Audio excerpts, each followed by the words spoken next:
नमस्कार. सर्मिक लोक जाणीव न्यूज लाईव्हमध्ये आपलं सर्वांचं सहर्ष स्वागत आहे. आपण पाहता सर्मिक लोक. सर्वांना नमस्कार. मी राहुल कर्डिले, जिल्हाधिकारी नांदेड.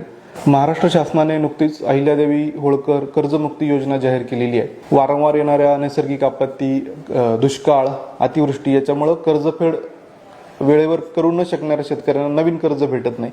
त्या अनुषंगाने ही योजना जाहीर केलेली आहे. याच्यामध्ये साधारणतः 4 महत्त्वाच्या गोष्टी आहेत. पहिली गोष्ट 1 एप्रिल 2019 ते 31 मार्च 2025 या काळामध्ये वितरित झालेलं कर्ज आहे, ज्याची परतफेड होऊ शकली नाही. तर अशा अल्प मुदतीच्या पीक कर्जांसाठी 2 लाखापर्यंतची कर्जमुक्ती आहे.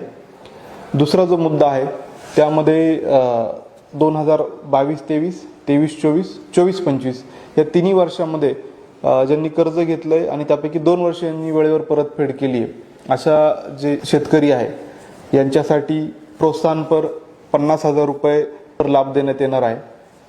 तिसरा जो मुद्दा आहे की ज्या शेतकऱ्यांनी आधीच यापूर्वीच कर्जमुक्तीचा लाभ घेतलेला आहे त्यांना 50,000 पर्यंतची प्रोत्साहनपर कर्जमुक्ती दिली जाणार आहे.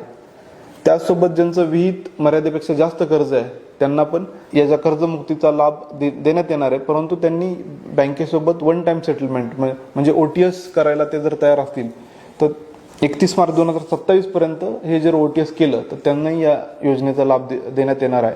फक्त यासाठी सर्व शेतकऱ्यांना आव्हान आहे की त्यांनी त्यांचा जो चालू मोबाईल नंबर आहे तो आधारशी संलग्न करावा. आणि दुसरी गोष्ट, ॲग्री टॅक्सची नोंदणी जी आहे ती झाली नसल्यास ती नोंदणी तत्काळ आपण करून घ्यावी. धन्यवाद.